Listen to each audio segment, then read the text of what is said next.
뜬구름 잡는 노자. 그래도 한 번은 훑어보자. 풀리지 않는 미스터리. 또, 즉 무의자연. 이 뜬구름 잡는 이야기는 노자로부터 시작됩니다. 그래도 끝까지 들으신다면 조금은 이해될 수도 있으실 겁니다. 노자는 누구이며 어느 시대 인물인지가 밝혀진다면 시대적 맥락에 비추어 도덕경이 무슨 말을 하는지 알 수 있으련만 도대체 노자가 누구인지가 풀리지 않는다. 그러기에 도덕경이 말하는 내용과 의미를 정확하게 확정할 수 없다. 게다가 도덕경이라는 책도 무덤에서 발굴되기도 하고 현재 우리가 볼 수 있는 텍스트들도 제각각이다. 그래서 중국 철학사에서 노자를 둘러싸고 일어난 철학적 흐름과 시천들은 여전히 미스터리이다. 노자에 대한 정보는 주로 사마천이 쓴 역사서인 사기에 나와 있는데 이 책에서조차 노자의 생애는 불분명하다.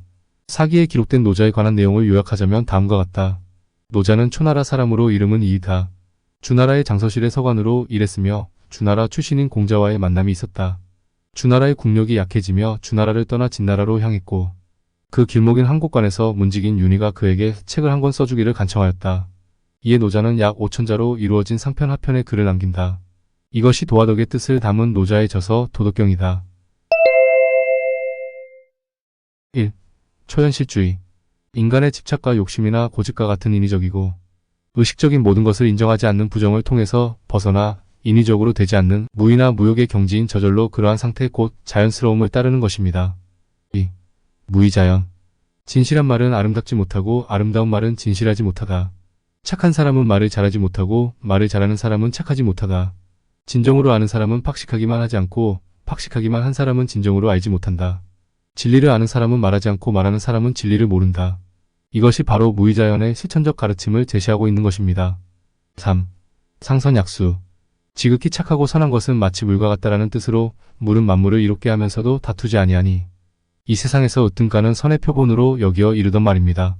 이를 통해 알 수 있듯이 최상의 선이 이루어지는 무의자연의 도를 깨달아 실천해 나가야 함이 중요하여 아무 작용을 하지 않아도 저절로 다스려지는 이상적인 정치를 해야 한다고 노자는 강조하고 있습니다.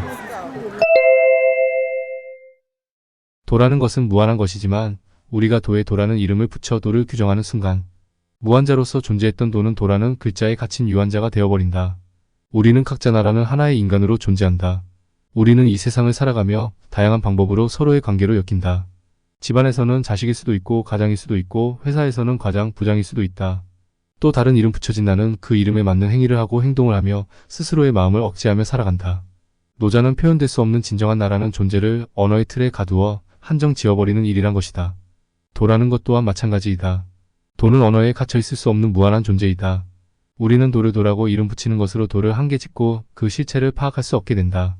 도의 무한함과 초월적 성격을 설명한다. 무는 천지의 시작이고 유는 만물의 어미이다. 천하의 만물은 유에서 생겨나고 유는 무에서 생겨났다. 유와 무는 도의 두 가지 모습이라고 할 수 있다. 무는 도의 형이상학적 측면을 이야기하고 유라는 것은 도의 형이하학적 측면을 이야기하는 것이다. 쉽게 이야기한다면 무는 만물을 돌아가게 만드는 눈에 보이지 않는 작동 원리이며 이런 무에 따라 유존재들은 생성되고 만물을 만들어낸다. 즉 유는 세상 만물을 낳는 만물의 어머니인 것이다. 따라서 도는 우리 세계의 발생 원리이자 세계의 근원이며 우주 그 자체가 된다. 도는 우리와 분리된 그 무언가가 아닌 원리로서의 우주와 실제로서의 우주 그 자체를 의미한다. 인간은 땅을 본받고 땅은 하늘을 본받고 하늘은 도를 본받고 도는 자연을 본받는다. 도덕경 27장에 따르면 도는 자연을 본받는다. 앞서 살펴본 바와 같이 도는 세상이 돌아가는 순리이자 만물이다. 그런 도가 본받는 것이 자연이라면 대체 자연은 무엇일까? 도화덕이 존귀한 것은 명령하지 않아도 항상 자연스럽기 때문이다. 만물이 스스로 그러함을 돕지만 감히 억지로 하지 않는다. 노자는 도덕경에서 자연이라는 말을 구체적으로 설명하지는 않는다. 그의 특징인 언어에 의한 사고의 위축, 제한을 경계한 것을 보면 당연한 일일지도 모른다. 도화덕이 존귀한 이유 역시 자연이며 성인이 되기 위한 조건 또한 자연이다. 자연은 스스로 자와 그를 연자의 합성어이다. 직역해보면 스스로 그러함이라는 의미가 된다. 즉 자연이라는 것은 그 자신의 행동 원인이 바로 자기 자신에게 내재해 있음을 의미한다. 도가 따른다는 자연은 다름이 아니라 바로 자기 자신이었던 것이다. 도는 항상 무의하지만 하지 못하는 것이 없다. 무의함 또한 같은 맥락으로 설명된다. 도덕경 37장에 따르면 무의함 역시 도의 속성임을 알 수 있다. 무의라는 것은 없을 무와 할 위의 합성어이다. 도덕경 전체의 맥락적으로 본다면 이는 억지로 함이 없음을 뜻한다. 그 의미는 다음과 같다. 도는 억지로 함이 없지만 하지 못하는 것이 없다. 이는 다른 말로 도는 무의의 방식을 사용하여 모든 것을 이룬다는 것을 뜻한다. 무슨 뜬구름 같은 이야기지만 와닿는다. 결론적으로 도는 우주를 이루는 원리, 우주의 근원, 우리가 따라야 할 도리이다. 우리는 스스로를 원인으로 자신에게 말미암은 억지로 하지 않는 것으로 모든 것을 이룰 수 있다. 우리가 사는 현실에서 노자를 이해해 보기로 하자. 사회규범 이런 거 필요 없다. 하고 싶은 대로 살아도 된다. 뭐 이런 것은 아닐 테고. 어쩌라는 것인가? 동양 철학을 연구하는 사람들이 노자 사상을 정리하면 다음과 같다고 한다.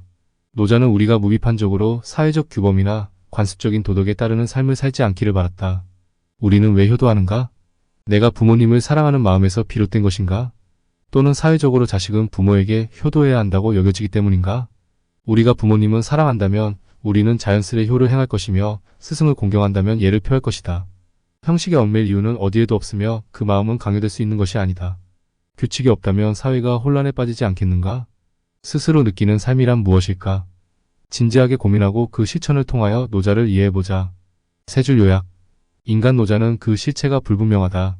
도는 언어로 규정될 수 없는 무한한 존재이다. 만물의 근원인 도를 이해하고 실천해보자. 이상 마칩니다.